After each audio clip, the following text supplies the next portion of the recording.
செஞ்சிடலாம். செஞ்சுட்டா போச்சு.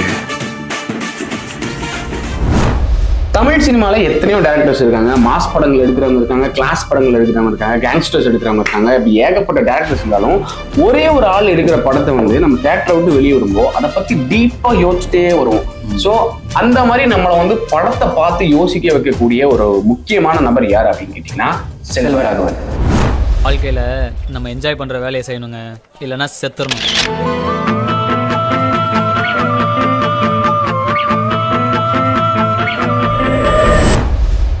நம்ம வந்து இந்த வீடியோவில் செல்வராகவனோட ஃபிலிமோகிராஃபியை பற்றி தான் ஒரு பிரித்து கேட்டகரைஸ் பண்ணி ஒரு டீட்டெயில்டான ஒரு என்ன சொல்றது, ஒரு பயோகிராஃபி மாதிரி ஒரு விஷயத்த நம்ம இந்த வீடியோவில் பார்க்க போறோம். அவரோட மூவிஸ் வந்து என்னென்ன மூவிஸ் எடுத்து அது ஒரு பிரேக் டவுன் மாதிரி நம்ம சொல்லிக்கலாம். ஒரே சிங்கம் மாதிரி நிற்கிறான்.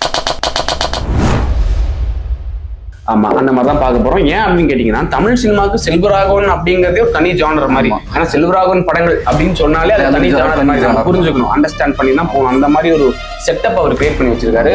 ஸோ செல்வராகவன் அப்படிங்கிற அந்த ஒரு ஜானரை பத்தி நம்ம என்னென்ன தெரிஞ்சுக்க வேண்டிய விஷயங்கள் இருக்கும், அது எல்லாத்தையுமே இந்த ஒரே வீடியோ நம்ம தெரிஞ்சுக்க போறோம். இதான் நம்ம சேனலுக்கு நீங்க ஃபர்ஸ்ட் டைம் வந்திருந்தீங்க அப்படின்னா மறக்காம சேனலை சப்ஸ்கிரைப் பண்ணிடுங்க. உங்க ஃப்ரெண்ட்ஸ் எல்லாரும் ஷேர் பண்ணி இந்த வீடியோக்கு லைக் பண்ணி இப்பவே ஒரு கமெண்ட்டை போடுங்க, ஹைப் பண்ணுங்க. ஸோ வாங்க வித்தவுட் எனி டிலே வீடியோக்குள்ள போகலாம்.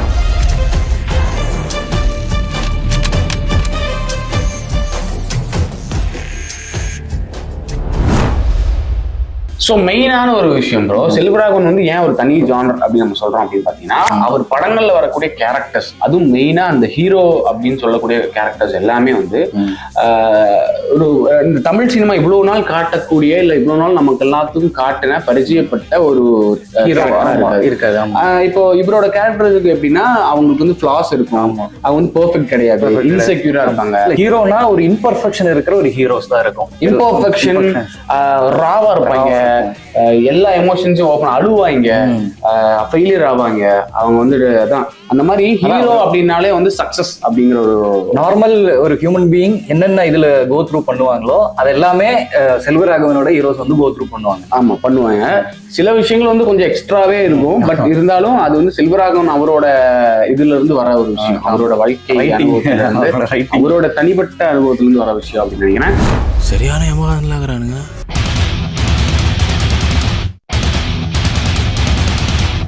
ஸோ முதல்ல நம்ம பார்க்கணும் அப்படின்னா, துள்ளுவதோ இளமை வந்து அவரோட முதல் படம், அவங்க எல்லாருக்கும் தெரியும். பட் அது வந்து ஒரு டீசெண்டான ஹிட்டுங்கிற ஒரு நல்ல ஹிட்டு தான். பட் என்னதான் அந்த படம் ஒரு ஹிட்டா இருந்தாலுமே ப்ராப்பரா வந்து செல்வராகவனுக்கு ஒரு ஒரு பிரேக் இல்லைன்னா அவருக்கு ஒரு அந்த ஃபேம் லைட்லாம் சொல்லுவாங்க, அது வந்து எங்க அடிச்சது அப்படின்னா காதல் கொண்டேன் தான் அடிச்சது. காதல் கொண்டேன் அந்த 709 இந்த ரெண்டு படம் தான் வந்து செல்வராகவன் மேல வந்து யங்ஸ்டர்ஸ் அண்ட் மற்ற டேரக்டர்ஸ் இண்டஸ்ட்ரியில நிறைய பேர் வந்து திரும்பி பார்க்க. இல்ல அவரோட அந்த ரெண்டு படம் தான் இண்டஸ்ட்ரியே மொத்தம் யார் இந்த புது டைரக்டர் அப்படின்ற ஒரு நோக்கம் வந்து இந்த ரெண்டு படம் வந்து அவரு கொடுத்ததுல ஆடியன்ஸ் வந்து திரும்பி பார்க்க ஆரம்பிச்சிட்டாங்க. ஏன்னா 2003ல வந்து வினோத் மாதிரி ஒரு கேரக்டர் வந்து டான்ஸ் ஆடுவாங்க, திவ்யா டான்ஸ் ஆடுறதுல கிளைமேக்ஸ் சீன்ல வந்து அந்த திவ்யா டான்ஸ் ஆடி கீழே விழுந்து அந்த கையை பிடிச்சி இல்ல அந்த ரெயின் டான்ஸ் இன்னுமே வந்து ஃபேமஸ். இன்னுமே மழையில ஆடுறது, அதனாலதான் திரும்ப ரீக்ரியேட் பண்ணேன். அது வந்து இன்னுமே அது நீங்க இப்ப யோசிங்களேன், இப்ப நம்ம வேற 2003 அப்படிங்கும் போது அப்போ அந்த பார்த்த ஆடியன்ஸ்லாம் வந்து அதை வந்து எப்படி எடுத்துருப்பாங்க. ஏன்னா அது வரைக்கும் அந்த மாதிரி யாருமே பார்த்தது இல்லை, ஒரு மாதிரி சைக்கோ கேரக்டர் வந்து யாரும் பார்த்தது இல்லை. பட் அப்படி ஒரு கேரக்டர் பார்க்கும்போது இந்த சொல்லப்போனா பாய் பெஸ்டிங்கிற கேரக்டர் கான்செப்ட் வந்து 2003லயே வந்து இந்த டூடுல எல்லாம் வந்திருக்குல்ல. ஆமா பாய் பெஸ்டி அதெல்லாம் அப்பவே தலைவர் கொண்டு வந்தாங்க. அந்த பாய் பெஸ்டி கான்செப்ட், அந்த டஸ்டர் மூஞ்சில எறியும் போது ஒரு மாதிரி ரியாக்ஷன் கொடுக்கறதா இருக்கட்டும், பர்ஃபெக்டே கிடையாது, அந்த ஹீரோ பர்ஃபெக்டே கிடையாது. அண்ட் ஆல்சோ அதே மாதிரி இப்ப பாருங்களேன், சொல்ல போனா இப்ப வந்து நம்ம ஈஸியா அதை சைக்கோ இல்லாட்டி ஒரு என்ன சொல்றது ஒரு ஸ்டாக்கிங் வில்லன்னே லேபிள் பண்ணிடலாம். பட் அந்த சமயத்துல இல்ல இப்பவுமே அந்த வினோத்ங்கிற கேரக்டர் மட்டும் அவர் வந்து ரொம்ப அப்சசிவான இல்லாட்டி அந்த பொண்ணு மேல அவ்வளவு ஒரு அதீத காதல் கொண்ட ஒருத்தனா வந்து காட்டி அவனையும் வந்து அவனுக்கும் ஒரு சாஃப்ட் கார்னரை நம்ம மனசுக்குள்ள வர வைக்கிறது தான் செல்வராகவனோட மேஜிக் நினைக்கிறேன். இந்த ரெண்டு படமுமே வந்து தரமான படம். 7G ரெயின்போ காலனி வாங்க. 7G ரெயின்போ காலனில அதே மாதிரி தான் மேக்ஸிமம் இந்த எல்லா மிடில் கிளாஸ் பசங்களுக்கும் ஒரு டைம்ல ஒரு வயசு டைம்ல வரக்கூடிய நிறைய விஷயங்கள் அந்த படத்துல காட்டியிருப்பாங்க. லவ், லஸ்ட், ஃப்ரெண்ட்ஷிப், அந்த நம்ம போதைக்கு போறது, இல்லாட்டி அப்பா கூட சண்டை, வீட்டுல நமக்கு திட்டிட்டே இருக்கிறது, இது எல்லாமே இந்த வேலை இல்லாம இருக்கிறது, இந்த மாதிரி மிடில் கிளாஸ் லைஃப்ல பசங்களுக்கு ஒரு ஃபேஸ்ல வரக்கூடிய இந்த எல்லா கஷ்டங்களையும் ரொம்ப ரா அண்ட் ப்ரூட்டலா வந்து காட்டியிருப்பாங்க. எனக்கு ஒரே ஒரு டவுட் தான், நான் ஒரு 6 மாசமா பின்னாடி சுத்துறேன்ல, உனக்கே தெரியும்ல, இந்த டைலாக் நான் பின்னாடி சுத்த ஆரம்பிச்ச அடுத்த நாளே வந்து சொல்ல வேண்டியது தானே, ஏன் சொல்லல?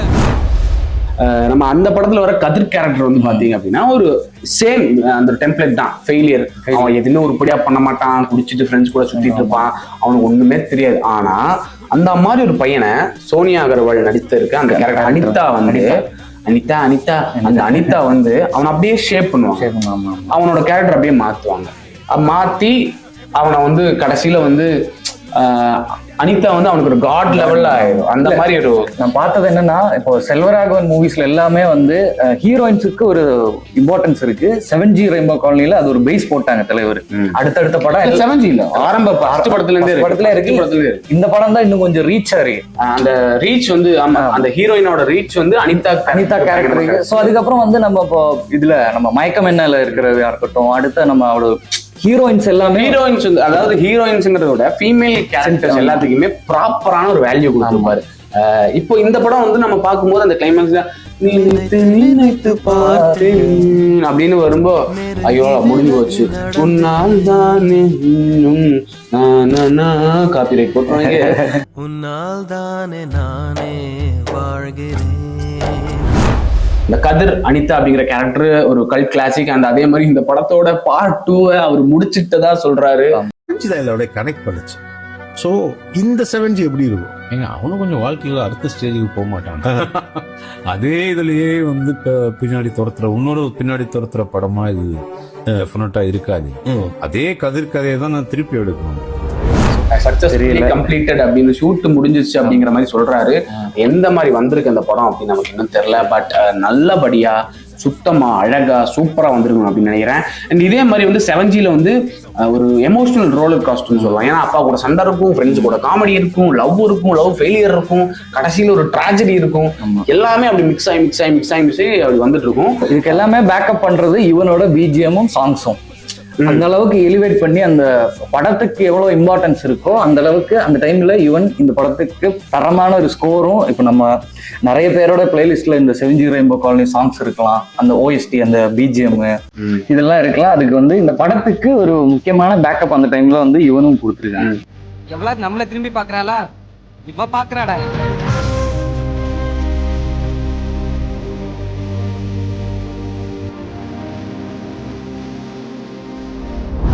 எக்ஸ்ட்ரா ஒரு நோட் சொல்றேன். அந்த டைம்ல அதாவது 2000 பீரியட்ஸ்ல யுவன் பாட்டு கேட்கறதுக்குன்னே படத்துக்கு வந்தவங்க இருக்காங்க. யுவன் பாட்டு மட்டும் ஹிட் ஆன படங்கள் ஏகப்பட்டது இருக்கு. ஸோ யுவன் வந்து தனி ஒரு ஜானர். அதுக்கு நம்ம அப்புறமா வருவோம். ஸோ நெக்ஸ்ட் பேக் டு இந்த track. So 7G Rainbow Colony நம்ம பார்த்துட்டோம். பயங்கர ஒரு எமோஷனல் இதெல்லாம் இருந்துச்சா. இப்போ அதுக்கப்புறம் நெக்ஸ்ட் அப்படியே வந்து அவரோட ஜானரை கொஞ்சம் மாத்தி பிடிக்கலாம் அப்படிங்கிற மாதிரி கீரை ஷிஃப்ட் பண்ணி ஒரு ப்ரூட்டல் ரா பிளட் நிறைஞ்ச ஒரு கேங்ஸ்டர் படமா வராரு புதுப்பேட்டை. பொக்கி குமாரே மாநகராட்சி ஸ்கூல்ல சந்தோஷமா படிச்சிருந்தாரு. இந்தியன் சினிமாவோட ஒரு கேங்ஸ்டர் பைபிள் அப்படின்னு நம்ம சொல்லலாம். ஏன் அப்படின்னா அந்த சமயத்துல நம்ம பார்க்கும்போது அவ்வளவு கேங்ஸ்டர் படங்கள் வரல.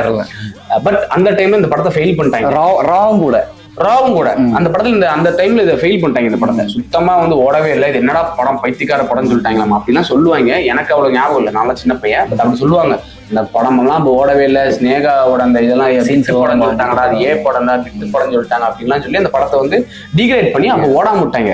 அதுக்கப்புறம் நம்மெல்லாம் என்னைக்கு வளர்ந்து வந்தோமோ அப்ப திரும்ப நம்மெல்லாம் அந்த படத்தை பார்த்துட்டு ஏய் என்னடா இந்த மாதிரி படத்தை அடிச்சிட்டீங்க, ஏய் என்னடா நீ என்ன உங்களுக்கு தெரியுமா என்ன அப்படின்னு சொல்லிட்டு நம்மளாம் சேர்ந்து அந்த படத்தை வந்து ஹைப் ஏற்றி விட்டு அந்த படம் வந்து இப்போ ஒரு கிளாசிக் தமிழ் படமா வந்து நிரந்தரமா ஒரு இடத்தை பிடிச்சி அப்படியே உட்காந்து ஒரு ஆள் ஒரே ஆள் அப்படி சிங்கம் மாதிரி நிக்கிறான்.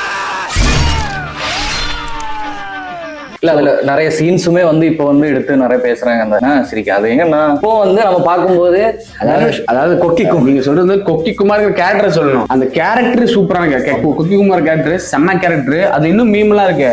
ஏப்பா அதையும் போய் எடுத்து உள்ள வைப்பாங்க. அப்பா சொல்ற டைலாக் இருக்கட்டும், சிரிக்காதுன்னு சொல்லலாம், அசிங்கமா இருக்குண்ணா அப்படின்னு சொல்றது வேற போடுங்கடா. அம்மானா யாருக்கு தான் பிடிக்காது, நாய் பூனை கூட தான் அம்மா தான் பிடிக்கும் அப்படின்னு சொல்றது. யாருக்கு பிடிக்காது? நாய் பூனை கூட தான் அம்மானா பிடிக்கும். நீ பச்சா எவ்வளவு பார்த்திருப்ப அப்படிங்கிறது. குழந்தை எவ்வளவு பார்த்திருப்பேன், இதை உள்ள வச்சுட்டானா எவ்வளவு என்கிட்ட பேசிட்டு இருந்தேன் அப்படிங்கிறது. ஆனா எல்லா டைலாகுமே இன்னுமே மைண்ட்ல இருக்கு பாருங்களேன். சோ அந்த மாதிரி ஒரு கிளாசிக். அவங்களுக்கு அந்த படத்துக்குன்னு ஒரு தனி செப்பரேட் இடம் இருக்கு, செப்பரேட் ஃபேன் பேஸ் இருக்கு. சோ வந்து அதான் நம்ம சொன்னோம், கேங்ஸ்டர் பைபிள் அப்படின்னு சொல்லக்கூடிய ஒரு அருமையான தரமான படத்தை அப்ப கொடுத்திருந்தாரு. ஆனா அந்த படம் வந்து அப்ப ஃபெயில் ஆயிடுச்சு. அதனால அவருக்கு என்ன பண்றது அப்படின்னு தெரியல.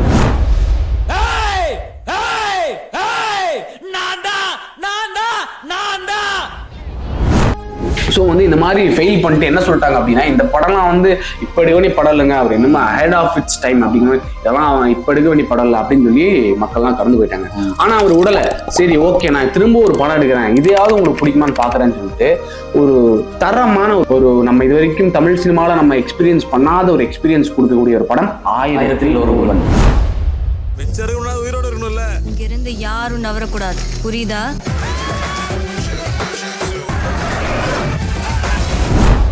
ஸோ 1000ல் ஒருவன் அது கூடவே நம்ம மயக்கமனுக்கு வருவோம். பட் அதுக்கு முன்னாடி 1000ல் ஒருவன் கம்ப்ளீட் பண்ணிடுவோம். ஸோ 1000ல் ஒருவன் அப்படிங்கிறது வந்து என்ன, 1000ல் ஒருவன் நம்ம வந்து அந்த படத்தை வந்து எந்த வார்த்தையாலுமே சொல்லி அதுக்கு ஒரு இது ஜஸ்டிஸ் பண்ண முடியாது.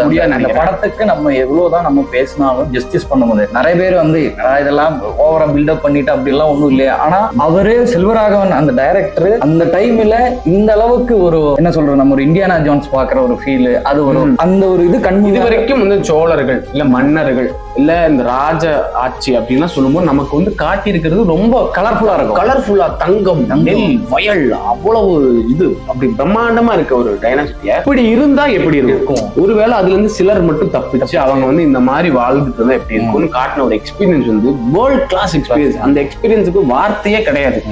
ஆனா அதை வந்து சேம் ஆடியன்ஸ் வந்து ஃபெயில் பண்ணிட்டாங்க. ஆனா இப்போ வந்து நிறைய பேர் கொண்டாடுறாங்க. இப்ப இல்ல, அதை எப்போ கொண்டாட ஆரம்பிச்சிட்டாங்க. அதை ரீரிலீஸ் பண்ணும்போது பயங்கர அந்த ஒரு ஃபர்ஸ்ட் அதாவது அதை ப்ராப்பர் ரிலீஸ் பண்ணும்போது கிடைச்ச கலெக்ஷனை விட ரீரிலீஸ் கலெக்ஷன் ஜாஸ்தியா இருந்துச்சு. அண்ட் என்ன இருந்தாலும் இப்போ நம்ம கார்த்தி, ஜிவி, செல்வராகவன் எல்லாருமே சொல்லிட்டாங்க, மேடையில பேசிட்டாங்க, இன்டர்வியூஸ்ல சொல்லியிருக்காங்க, நீங்க என்னதான் வந்து அந்த படத்தை இப்ப நீங்க சக்சஸ் சொன்னாலும் அதை ஏத்துக்கிற இதுல எங்களுக்கு இல்லை. ஏன்னா எங்களுக்கு தேவைப்பட்ட நேரத்தை நீங்க யாருமே அதை தரவே இல்லை. இப்போ அதை கொடுத்து என்ன பண்றது நாங்கன்னு சொல்லி ஜிவி கூட ஜிவி நிறைய ஆக்சுவலி ஜிவிக்கு அந்த படத்துக்கு அப்புறம் தான் கேங்ஸ் ஆஃப் வசிப்பூருங்கிற அந்த வாய்ப்பு அனுராக் கஷ்யப் வந்து கொடுத்தாரு. எனக்கு தெரியும் பர்சனலாக என்னுடைய பெஸ்ட் ஒர்க் இன்னி வரைக்கும் 1000ல் ஒருவன் தான் எனக்கு தெரியும். பட் எனக்கு வந்து அப்ரிசியேஷன் கிடைச்சது ஆடுகளம்க்கு தான் கிடைச்சது. பட் 1000ல் ஒருவனுக்கு வந்து எந்த ஒரு அவார்ட் ஃபங்க்ஷன்ஸ் எங்கேயுமே வந்து ஒன்றுமே எனக்கு கிடைக்கல. I felt very bad. ஏன்னா இவ்வளோ நல்ல ஒர்க் பண்ணியிருக்கோம். அந்த ஒர்க் பார்த்தா எனக்கு அனுராக் கஷ்யப் வந்து கேங்ஸ் ஆஃப் வசிப்பூர் கொடுத்தாரு. அப்போ ஒரு சின்ன ஒரு அப்செட் இருந்துச்சு, என்ன இது அப்படின்னு இருந்துச்சு. பிகாஸ் வி வில் நோ இல்லை. ஸோ குவாலிட்டி ஆஃப் ஒர்க்குக்கும் சக்ஸஸ்க்கும் தான் மெஷரா இல்லை குவாலிட்டி ஆஃப் ஒர்க் வந்து ஒரு அப்ரிசியேஷன் கிடையாதான்ற அந்த டைமில் வருத்தம் இருந்துச்சு.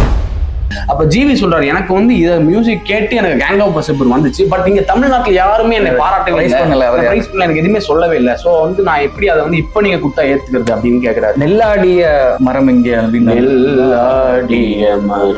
அந்த சாங், அந்த ஒரு சாங் மட்டும் நம்ம ஜஸ்ட் ஒரு மியூசிக் லைட்டா இருக்கிற ஒரு சென்ஸ் இருக்கிற ஒருத்தர் கேட்டா தெரியும் அதுல எவ்வளவு நியூவான்சஸ் இருக்கு. சூப்பரான செம்ம கம்போசிஷன்.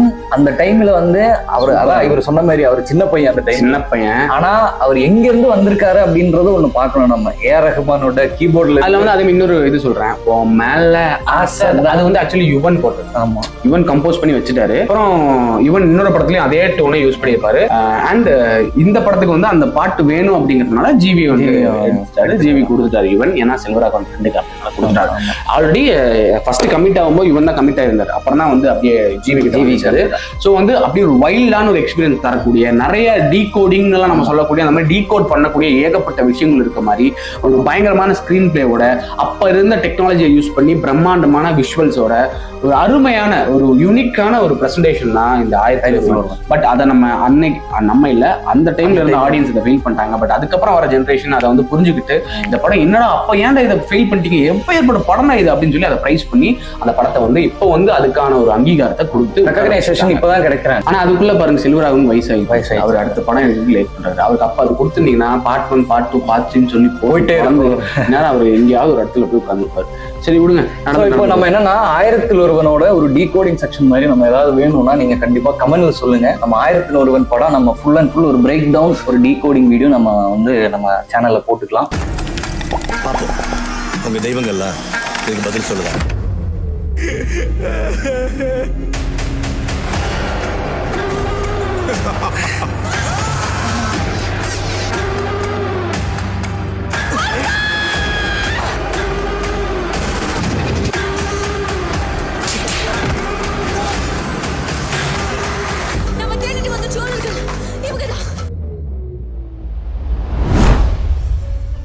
இப்போ என்னன்னா நெக்ஸ்ட் வந்து மயக்கமன்ன அப்படிங்கிறது வந்து செல்வராகவனோட one of the best psychological trip தரக்கூடிய ஒரு படம். அந்த படமும் அந்த டைம் வந்தப்போ என்னடா சைக்கோ படம் சொல்லிட்டாங்க. ஆனா அதுல பாட்டெல்லாம் எல்லாமே ஓட ஓட ஓட தூரம் குறையில இல்ல ப்ரோ, அந்த பாட்டு இப்பவுமே நமக்கு வந்து ரொம்ப ரிலேட்டபிளா வரும். அண்ட் அதே மாதிரி ஓட ஓட தூரம் இல்ல அடிடாவல வெற்றாவல பாட்டுகள் விரை தேடும் அவரோட படம் வந்து சைக்கலாஜிக்கலி ஒரு டீப்பா ஒரு தாட் வரக்கூடிய ஒரு படம். அதுலயும் பாருங்களேன், யாமின்ற கேரக்டர் வந்து சூப்பரா இருக்கும், போல்டா இருக்கும். அதுதான் இந்த சேம் அனிதா தான். நான் இன்னொன்னு சொல்றேன் ப்ரோ, செல்வராகவன் சொல்லி அவரோட கேரக்டர் தான் அது. நம்ம இங்க அவங்க அப்பா கூட சண்டை போட்டு அந்த வயிற்று சுத்துற நம்ம கதிரும் இங்க மயக்கமன்ன ஒரு சக்சஸ பார்த்துட்டு அப்புறம் ஏமாந்துட்டு மக்கள் ஏமாத்திட்டு அடுத்து என்னடா பண்ண முடியாது உட்கார்றேன். அது ரெண்டுமே செல்வராகவன் வைஃப் தான் வந்து கீதாஞ்சலி இப்ப இருக்கவங்க தான் அவரை கொண்டு வந்தாங்க. அதுதான் அந்த ரெப்ரசன்ட் அவரோட லைஃப் ரெப்ரசன்டேஷன் தான் எல்லாமே ஸ்கிரிப்ட்ல வருது. அவர் வந்து சோ அந்த எடுத்தோடனே அந்த மயக்கமன்னங்கிறது ஃபுல்லா இதுதான். என்ன எல்லாரும் ஜீனியஸ்னு கூப்பிடுவாங்கன்னு சொல்றதே செல்வராகவன் தான். அந்த கேரக்டரே செல்வராகவன். என்ன எல்லாரும் ஜீனியஸ் கூப்பிடுவாங்க, ஜீனியஸ் தான் செல்வராகவனை கூப்பிடுவாங்க. அவங்க ஃப்ரெண்ட் சர்க்கிள்குள்ளே அப்பதான் கூப்பிடுவாங்க. ஜீனியஸ் தான் அவர், நிஜமாலுமே ஜீனியஸ் தான். அவரையும் நம்ம தமிழ் இண்டஸ்ட்ரியிலும் ஜீனியஸ் தான் கூப்பிடுவோம். செல்வராகவனோட ஒரு பெஸ்டான இன்னொரு படம் வந்து மயக்கமன்ன சொல்லலாம். அந்த டைம் வந்தப்ப மயக்கமனுக்கு வந்து ரொம்ப கன்ஃபியூஸ்டான விஷயமா தான் இருந்துச்சு. பாதி பேர் இந்த படம் நல்லா இருக்குன்னு சொன்னாங்க, பாதி பேர் இது வந்து படமாடா இதெல்லாம் அப்படின்னு கேட்டாங்க.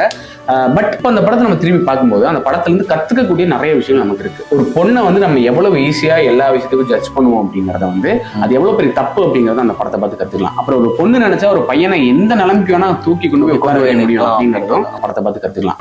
இன்னொரு வாட்டி என் புருஷனை பைத்தியம்னு சொல்லாத.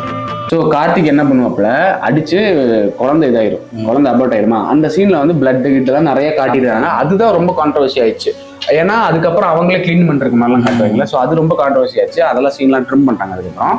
அண்ட் வந்து இது இப்போ பார்த்தீங்க அப்படின்னா ஒரு நம்ம இப்பவுமே தேட்டர்ல பார்த்தா நமக்கு வந்து இதயம் நொறுங்கக்கூடிய அளவுக்கு ரொம்ப ஒரு ஆழமான தாக்கம் தரக்கூடிய ஒரு படம் தான் இந்த மயக்கம். ஒரே ஒரு சீன் போதும் ப்ரோ. அந்த எண்ட்ல அந்த சீனியர் போட்டோகிராஃபரை இவர் அப்படியே பார்த்துட்டு இருக்கோம். Best revenge in the world அப்படின்றது வந்து சைலன்ஸ் தான் அப்படின்னு நமக்கு சொல்லி கொடுக்குற மாதிரி ஒரு சீனு தான் அது. அந்த சீன் அந்த போட்டோகிராஃபர் கிட்ட ஃபர்ஸ்ட் பாக்குற சீனு அது பிரில்லியண்டான சீனு. தனுஷ் வந்து அந்த இடத்துல பின்னிருப்பாரு. அதுல வந்து கேட்பாங்க, என்ன பண்ணுவோம் சார், நாய் மாதிரி வேலை செய்வியா செஞ்சு காட்டு அப்படின்னு சொன்னோடனே நாய் மாதிரி வேலை செய்வோம் சார். ஏய், நாய் மாதிரி வேலை செய்வியா? எங்க நாய் மாதிரி வேலை செய். தனுஷோட ஒரு பெர்ஃபார்மன்ஸ் இருக்கு, ஐயோ சாமி, உலக பெர்ஃபார்மன்ஸ் அது. அது வந்து கண்டிப்பா தமிழ் சினிமால ஒரு பெஸ்ட் பெர்ஃபார்மன்ஸ் அப்படின்னு கேட்டா அதை எடுத்து நம்ம காட்டலாம்.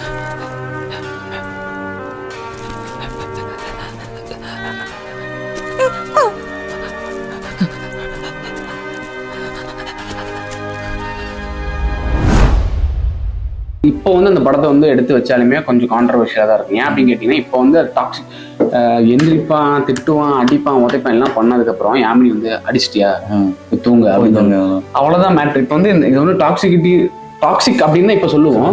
பட் அந்த டைம்ல அது காட்டும்போது அது டாக்ஸிக்காகவும் காட்டியிருக்காங்க. பட் ஏன் அங்க இருக்கா யாமினி, ஏன் இன்னும் அங்க இருக்கா அப்படின்னா அவளோட லவ்வும் பேஷன்ஸும். அந்த மாதிரி ஒரு கதிர், அந்த நிலைமையில இருந்த கதிரை தூக்கிட்டு போய் ஆஸ்கர் மாதிரி ஒரு அவார்டு கூட வாங்க வைக்க முடியும். ஆஸ்கர் கிடையாது, பட் போட்டோகிராஃபில ஒரு உச்சபட்சமான அவார்டு, அந்த மாதிரி ஒரு அவார்டு கூட வாங்க வைக்க முடியும் அப்படிங்கிறதா அந்த படத்துல இருந்து நம்ம எடுத்துக்கக்கூடிய ஒரு மெசேஜா எடுத்துக்கலாமா? ஆர் யாமினி சைட்ல இருந்து பார்க்கும்போது எதுக்கு வந்து இவ அட்ஜஸ்ட் பண்ணியா இருக்கா, அந்த மாதிரி ஒரு பைத்தியக்காரன் கூட இவ எதுக்கு இருக்கா அப்படின்னு நம்ம கேட்கற கேள்வி ஒரு இப்போ ஒரு அங்கிள் வந்து கேட்பாரு, ஏமா அவர் கூட இருக்குன்னு கேட்கும்போது அவன் ஃப்ரெண்டு வந்து ஏன் அவங்க கூட இருக்கேன் போக வேண்டியதானே அப்படின்னு சொல்லுவாங்க. ஸோ யாமினி தான் போக மாட்டா.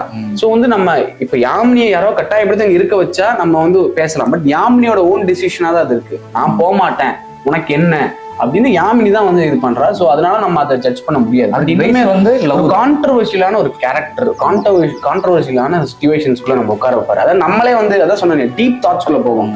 இது யாமினி பண்றது கரெக்டா, இல்ல கதிர் வந்து தப்பா, இல்ல கதிருக்கு ஏதாவது உடம்பு சரியில்லை, இல்ல மென்டல் பிரச்சனை நம்ம புரிஞ்சுக்கிறதா, இருந்தாலும் யாமினி ஏன் இப்படி பண்றான்னு சொல்லி நம்ம யாமினிக்கு இது பண்ற அப்படி நமக்கு ஒரு குழப்பத்துக்குள்ள நுழைக்கிற ஒரு படம் தான் அந்த மயக்கம் அப்படின்னு நினைக்கிறேன். இப்ப இதை பேச பேச இன்னொரு டைம் அந்த படத்தை போய் பார்க்கணும் அப்படின்னு தோணுது. ஸோ கண்டிப்பா பார்க்கலாம். சரியான ஒரு கல்ட்டு படம் அது. கொஞ்சம் ஒரு வாட்டி நல்லா பாருங்க சார். கரெக்டா தான் சார் எடுத்தேன். இது கிரியேட்டிவிட்டிப்பா, கிரியேட்டிவிட்டி கடவுள் கொடுக்கணும். இப்ப அதுக்கப்புறம் நம்ம அப்படியே இங்க இருந்து நெக்ஸ்ட் வந்து எதுக்கு வருவோம் அப்படின்னு பாத்தீங்கன்னா, இது வந்து ஒரு லேட்டர் ஃபேஸ்ன்னு சொல்லுவாங்க. ஏன்னா இதுக்கப்புறம் ஒரு பெரிய பிரேக் இருந்தது. மயக்கமனுக்கு அப்புறம் பெரிய பிரேக் இருந்துச்சு. செல்வராகவன் வந்து அது பண்ண போறேன், இது பண்ண போறேன், இது வரப்போகுது, அது வரப்போகுதுலாம் சொன்னாங்க. பட் எதுவுமே வரல. படம் என்ன ஆச்சு, வருவாரா மாட்டாரா அப்படின்னு இருக்கும்போதான் தரமான ஒரு அப்டேட் வந்து சூப்பரான ஒரு டீம் கூட சேர போறாரு. பழைய காம்போவான யுவன் அப்போ டாப் ஹீரோ, அதாவது அப்போ வந்து ஒரு ஆக்ட்ரஸ் ஆக்டிங்ல பின்னி பெடல் எடுத்துட்டு இருக்கிற ஆக்ட்ரஸ் யார் அப்படின்னா சாய் பல்லவி வராங்க. அண்ட் நடிப்பின் நாயகனான சூர்யா அண்ட் செல்வராகவன் அங்க வந்து கோம்போ. ஸோ இந்த 4 பேர் இருந்தனால அந்த படத்துக்கு வந்து ஊறப்பட்ட ஹைப் சரியான ஹைப். அதே மாதிரி அந்த படத்தோட ஃபர்ஸ்ட் அந்த ப்ரோமோ மாதிரி எல்லாம் விட்ட போதும் அதுவும் பயங்கரமான உழுது பூமியில ரத்த சிந்தி அரிசி அனுப்புற ஒவ்வொரு ஜீவனுக்கும், இந்த நாடு நல்லா இருக்கணும்னு உழைக்கிற ஒவ்வொரு தொழிலாளிக்கும் எல்லாத்தையும் தட்டி கேட்கிற உரிமை இருக்கு. அந்த படம் வந்து ரிலீஸுக்கு அப்புறம் அந்த படத்தை பத்தி மிக்ஸ்டு ரிவ்யூஸ் வர ஆரம்பிச்சது. கொஞ்ச நாளுக்கு அப்புறம் வந்து அந்த படம் வந்து என்ன இவர் வந்து ஒருவேளை 10 வருஷத்துக்கு அப்புறம் புரியும் சொல்லி எடுத்து வச்சிருக்காரோ, சரி ஓகே நம்ம 10 வருஷத்துக்கு அப்புறம் பார்த்துக்கலாம் அப்படிங்கிற மாதிரி எல்லாம் ட்ரோல் பண்ணி அது இதுன்னு சொல்லி அந்த படம் வந்து அப்படியே டவுன் ஆயிடுச்சு சொல்லுவாங்க. பட் இந்த படம் டவுன் ஆக முக்கியமான காரணம் என்ன அப்படின்னா, இப்போ அந்த படத்தை பாருங்களேன், ஈஸியா உங்களுக்கு புரியும், கனெக்ட் ஆகும். ஆக்சுவலி அவர் அதே தான் பண்ணியிருக்காரு, கொஞ்சம் பீரியடுக்கு அட்வான்ஸா எடுத்தாரு. ஏன் அப்படின்னா அந்த படத்துல வந்து இப்போ நம்ம அடிக்கடி வார்த்தைகள்ல எல்லாரும் பயன்படுத்தக்கூடிய பிஆர் இல்ல பிஆர்ஓ ஒர்க் அப்படின்னு சொல்லக்கூடிய அந்த பிஆர் வேலை எப்படி ஒரு கட்சிக்கு பின்னாடி நடக்கும். ஒரு நல்லவன் ஒரு நல்லது பண்ண வரணும்னாலுமே அவன் ஏதாவது கெட்டது பண்ணாதான் அந்த நல்லதே பண்ண முடியும். நீங்க நம்ம என்னதான் நம்ம உண்மையா நல்லது பண்ணுன்னு வரும்போதும் நம்ம அந்த உண்மையா இருக்கக்கூடாது, நமக்கு அந்த அரசியலுக்கு வரணும் அப்படின்னா சில விஷயங்களை நம்ம மாத்திக்கணும் அப்படிங்கறது எல்லாத்தையுமே அந்த படத்துல இருந்து ரொம்ப, அதாவது இது வரைக்கும் அரசியல வேற ஒரு ஃபேஸ்ல இருந்து டார்க் சைட் ஆஃப் பொலிட்டிக்ஸை வந்து காட்டியிருப்பாரு. அதை வந்து அதை கொடுத்த ட்ரீட்மெண்ட் தான் வந்து இதாச்சு. அதே மாதிரி அந்த சாய் பல்லவி சூர்யா கிட்ட இன்னும் மணக்குது, உன் மேல சென்ட் வாசனை அடிக்குது. Ladies perfume very very strong. அவ்வளோ பெரிய ஆஃபீஸில் ஆம்பளைக்கு மட்டும் தான் வேலை செய்வாங்களா? நானும் பர்ஃப்யூம் யூஸ் பண்ணவதான். ப்ரோ அந்த படத்துல இப்ப நீங்க சொன்ன இந்த சீன்ல இருந்து சூர்யாவோட நடிப்புல இருந்து மித்த ஆர்டிஸ்டோட நடிப்புல இருந்து எல்லாமே கொஞ்சம் வைல்டா இருக்கும். ஒரு மீட்டர் பொதுவாகவே செல்வராகவன் படத்துல எல்லா கேரக்டரும் மீட்டர் இருக்கும். பட் எம்ஜிகேல வந்து எல்லாருக்கும் டாப்ல இருக்கு எல்லாருமே உச்ச டாப். சாய் பல்லவிலாம் அந்த பொண்ணுக்கு வந்து அந்த சீக்கை வந்து ஒரு மாதிரி ரெட் கலர் ஆகும், கண்ணெல்லாம் என்னடா இந்த பொண்ணு கண்ணு வெளியில வருமோ. அதனால எனக்கு தெரிஞ்சு அதனால என்னமோ நம்ம ஆடியன்ஸ் வந்து என்னடா இல்ல அது வந்து அந்த சீனே ஒரு குழப்பம் தான். இப்ப வந்து அந்த அந்த இன்னொரு ஹீரோயின் பேர் ரகுல் பிரீத் சிங். இப்ப ரகுல் பிரீத் சிங் கூட சூர்யா போனாரா இல்லையா அதுல நம்ம காட்டல. ஆனா சாய் பல்லவி சைட்ல இருந்து போன மாதிரி இருக்கும். சூர்யா சைட்லயே அவருக்கு ஒரு குற்ற உணர்ச்சி இருக்க மாதிரி இருக்கும். ஆனா நமக்கு காட்டும் போது அவங்க போன மாதிரிலாம் எதுவும் காட்டியிருக்க மாட்டாங்க. சோ இந்த கன்ஃபியூஷனு அப்புறம் அந்த பாட்டு அந்த பாட்டு நல்ல பாட்டு தான். அந்த வீடியோ வந்து எக்ஸசைஸ் பண்ணிருப்பாங்க. அன்பே பேரன்பே. தம்பி காமெடி வேண்டாம் நான் சொல்லிட்டேன். நானு காமெடி பண்ணாதன்னு சொல்லியிருக்கேன் நானு. சோ சரி நம்ம ட்ரோல் பண்ற வீடியோ எடுக்கல. டேய் இப்படிலாம் பண்ணன்னு வச்சுக்கடா நாசமா போயிருவடா. பட் அந்த டைம்ல அந்த பாட்டு வந்து எடுத்துருக்கணும், அந்த பாட்டை வந்து தூக்கி இருக்கலாம். ஆனா அவர் என்ன மைண்ட் செட்ல அவர் அதை எடுத்தது அப்படின்னு நமக்கு இல்ல, அவருக்கு அதெல்லாம் வராது ப்ரோ. அந்த பாட்டுலாம் வர அவருக்கு சாங் எல்லாம் கம்போஸ் வராது ப்ரோ. அவரு ரொம்ப டைம் விட்டு வர வராரா, ஸோ அந்த டைம்ல அப்படி சொதப்பிருக்கலாம். பட் அந்த படமுமே இப்ப நம்ம போய் பார்த்தா சூர்யாவோட நடிப்பு, நிறைய டயலாக்ஸ், இல்ல இப்ப நம்ம அரசியல் களத்துக்குள்ள பார்க்கக்கூடிய நிறைய விஷயங்கள் அந்த படத்துல வந்து பார்க்கலாம். உழுது பூமியில ரத்த சிந்தி அரிசி அனுப்புற ஒவ்வொரு ஜீவனுக்கும், இந்த நாடு நல்லா இருக்கணும்னு உழைக்கிற ஒவ்வொரு தொழிலாளிக்கும் எல்லாத்தையும் தட்டி கேட்கிற உரிமை இருக்கு. அதுக்கப்புறம் கடைசியா தான் வந்தாரு அப்படின்னு சொல்ற மாதிரி நெஞ்சம் மறப்பதில்லை. இது காதல் பார்த்த உடனே வர்றதாண்டா காதல், பார்க்க பார்க்க வர்றது காஜி. அது வந்து நெஞ்சம் மறப்பதில்லை. நான் ஒரு படத்துக்கு பல வருஷம் வெயிட் பண்ணிட்டு இருந்தேனா அப்படின்னு கேட்டா இந்த ஒரே படத்துக்கு தான். ஏன்னா இதோட சாங்ஸ் எனக்கு வந்து இந்த கண்ணங்களா செல்லங்களா சாங் ரொம்ப கண்ணங்களா செல்லங்களா இந்த பாட்டு ரொம்ப பிடிக்கும். சொல்ல போனா எங்க ஃப்ரெண்ட்ஸ் கேங் வந்து நாங்க வந்து ரெகுலரா இந்த பாட்டை வந்து கேட்டுட்டே இருப்போம். சோ நான் வந்து இந்த பாட்டு கேட்கறோம், என்னமா போலீஸ் போய் சொன்னீங்கடா அப்படின்னு கேட்டு இதெல்லாம் இருக்கும். நம்ம என்ன இந்த விஷுவலா என்ன காட்டுவாங்கன்னு யோசிச்சுட்டே இருக்கோம். ஒன்ஸ் நான் இந்த படம் ரிலீஸ் ஆனதுக்கு அப்புறம் போய் பாக்குறேன், அந்த ஸ்டேஷன்ல இந்த மியூசிக் வந்தோடனே எனக்கு வந்து பிளாஸ்ட், என்னோட வாழ்க்கை பிறந்த இது பலனே வந்து அங்க கிடைச்ச மாதிரி இருந்துச்சு. வாவ் சூப்பர், இதுக்குதான் அந்த பாட்டாரு, ஓ வாவ் அப்படின்னு அப்புறம் எல்லாரும் வந்து கண்ணங்கள் ஆடிட்டு எனக்கு செல்லங்களா என்னமா போலீஸ்டர் போய் சொன்னீங்கடா. சொல்ல போனா அந்த படமும் வந்து பெருசா அது இல்லை இதெல்லாம் சொன்னாங்க, பேய்க்கும் சண்டை அப்படின்னு சொல்லி எல்லாம் கலாய்ச்சாங்க. பட் வந்து அந்த பேய் சண்டையை அவாய்ட் பண்ணிருங்க. பேய் சண்டை கூட நீங்க அவாய்ட் பண்ண வேணாம். அந்த படத்தை எடுத்த பீரியட் பாருங்க, அது எடுத்தது எப்போ, ரிலீஸ் பண்ணது எப்போ, அது எடுத்த டைம்ல அதெல்லாம் ஓகே தான். அது எடுத்த டைம்ல அதெல்லாம் மக்கள் பார்ப்பாங்க. சிபி கிபி எல்லாம் நம்ம பார்த்திருக்கோம், அதனால ஓகே தான். பட் எனக்கு அந்த படம் பர்சனலி ரொம்ப பிடிக்கும். ஒரு மாதிரி காமெடியா இருக்கும். அதுல ஒரு டைலாக் வருமே, சும்மா நானே வந்து போயிருக்கேன். டேய் சும்மாறா, நானே நொந்து போயிருக்கேன். அந்த பேய் ஃபைட்டு அது ஓகே, பட் அந்த டைம்ல எடுத்தனால ஓகே அப்படின்னு சொல்லி ஒத்துக்கலாம். பட் அந்த படம் எனக்கு ரொம்ப பிடிக்கும். எனக்கு அந்த மாதிரி பாட்டு வந்து அது ரெகுலரா நான் கேட்டிருந்த பாட்டை வந்து விஷுவலா பார்க்கும்போது எனக்கு அவ்வளவு பெரிய சந்தோஷமா இருந்துச்சு. லிரிக்ஸ் வந்து செல்வராகவன் அந்த சாங்கோடது. அப்போ வந்து எனக்கு வந்து ஒரு இது இருந்துச்சு, செல்வா எழுதியிருக்காப்புல. அப்ப அவர் வந்து கண்டிப்பா படத்துக்கு வேண்டியதான் எழுதிப்பாரு. ஆனா ஏன் எழுதியிருக்காரு, என்ன போலீஸ்ட போய் சொன்னீங்க ஜுரம் என்ன இது அப்படின்னு நான் யோசிச்சேன். என்னதான் நான் சொல்ல வராங்களோ யோசிச்சேன். நெஞ்சம் மறப்பதில்லைன்னு வேற சொல்றாங்க. அந்த கன்ஃபியூஷன்லாம் எனக்கு வந்து அந்த தீர்த்தப்போ எனக்கு வந்து அவ்வளவு ஆனந்தமா இருந்துச்சு, அவ்வளவு சூப்பரா இருந்துச்சு. And also S J. சூர்யா அவருக்கும் வந்து இந்த படம் தான் நீங்க என்ன மாநாடு ஈநாடுலாம் சொன்னாலும் இந்த படம் வந்ததுக்கு அப்புறம் தான் திரும்ப எஸ்.ஜே. சூர்யா ஒரு அப்படிங்கிற மாதிரி ஒரு இது கிடைச்சது. இந்த சொப்பு விளையாட்டெல்லாம் போதும், உண்மையிலே நீ எங்கேயாவது இருந்தேன்னா வா, ஓ மூஞ்சிய காட்டு, அப்ப வச்சுக்கிறேன். அதுக்கப்புறம் நம்ம எதிர்பார்க்காத டைம்ல அவரோட தம்பி கூட இணைஞ்சு ஒரு படம் வந்துச்சு, நானே வருவேனும் வந்து பெருசா ஓடல. ஏன் அப்படின்னு கேட்டீங்கன்னா எக்ஸ்பெக்டேஷன் ஹையா இருக்கு.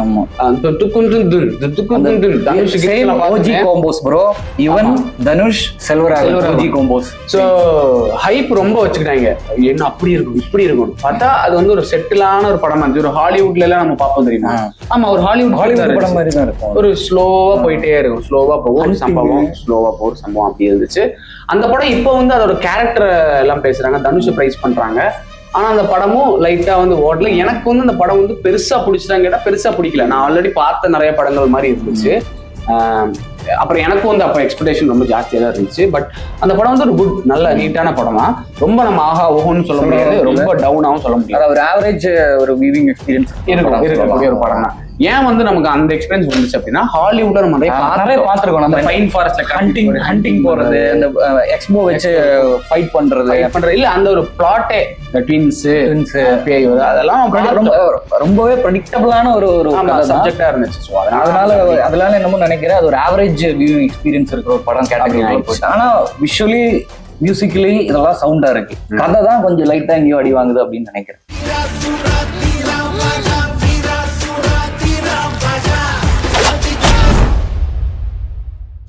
அதுக்கப்புறம் இப்ப இருக்கக்கூடிய செல்வராகவன் யார்?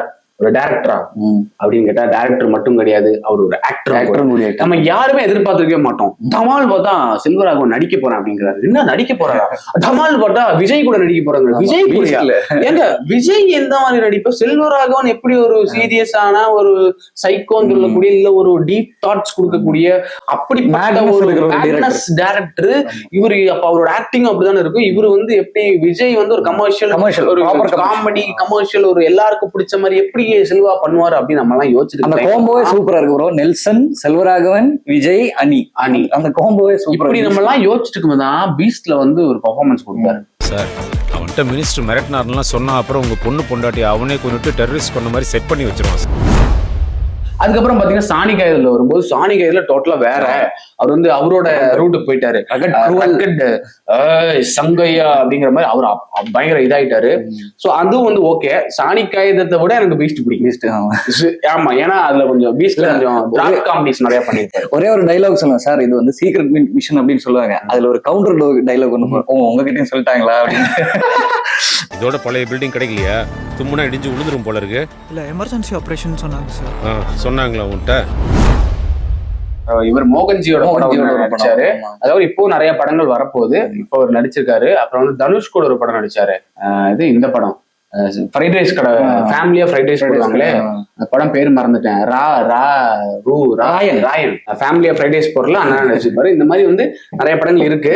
ஸோ வந்து இத்தனை விஷயத்துல இந்த செல்வராகவன் அவர்களோட பிலிமோகிராஃபியில நம்ம ஒரு விஷயம் வந்து அவரோட படங்கள் மூலமாவும் சரி அவரு மூலமாவும் சரி நமக்கு ஒண்ணு அவர் எப்பவுமே சொல்லித்தர விஷயம் இருக்கு. என்ன அப்படின்னா, நம்ம ஃபிளாலஸா இருக்கலாம், நம்ம இம்பர்ஃபெக்டா இருக்கலாம், நமக்கு ஃபெயிலியர்ஸ் வரலாம், நம்ம சக்சஸ் பார்க்க லேட் ஆகலாம், பட் விடவே கூடாது. முயற்சி அப்படியே பண்ணிட்டே இருக்கணும். நம்ம அதுல இருந்து என்னைக்குமே பின்வாங்கிடவே கூடாது. என்னைக்காவது ஒரு நாள் நமக்குன்னு இருக்க சக்சஸ் நம்மள வரும் சேரும் அப்படிங்கிறது செல்வராகவனோட படங்கள்ல இருந்தும் அவரோட பர்சனல் லைஃப்ல இருந்தும் நம்ம வந்து ஒரு லேர்னிங்கா எடுத்துக்கலாம் அப்படின்னு நினைக்கிறேன். மேக்ஸிமம் எல்லா படத்துலயும் ஒரு இன்டேக் இதுதான். நம்ம என்னதான் இம்பர்ஃபெக்ஷன்ஸ் ஃபிளாஸ் இருந்தாலுமே எண்ட் ஆஃப் த டே நம்ம வந்து நம்ம முயற்சியில நம்ம வந்து சக்சஸ் நம்ம அடைவோம். அதுதான் வந்து டேக் அவே. அவரோட மேக்ஸிமம் எல்லா படத்துலயும் அதுதான் இருக்கும். அவரோட படங்கள்லயும் சரி ரியல் லைஃப்லயும் சரி. வாழ்க்கையில நம்ம என்ஜாய் பண்ற வேலையை செய்யணுங்க, இல்லைன்னா செத்துறணும்.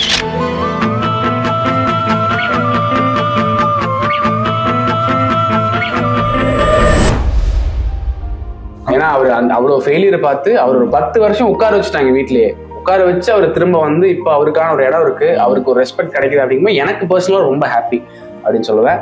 And okay guys, so Selvaraghavan பத்தி நீங்க உங்க அண்டர்ஸ்டாண்டிங் என்னவோ அதை மறக்காம கமெண்ட்ல சொல்லுங்க. அவரோட ஃபேவரட் மூவிஸ் எதுவோ அதையும் மறக்காம கமெண்ட்ல சொல்லுங்க.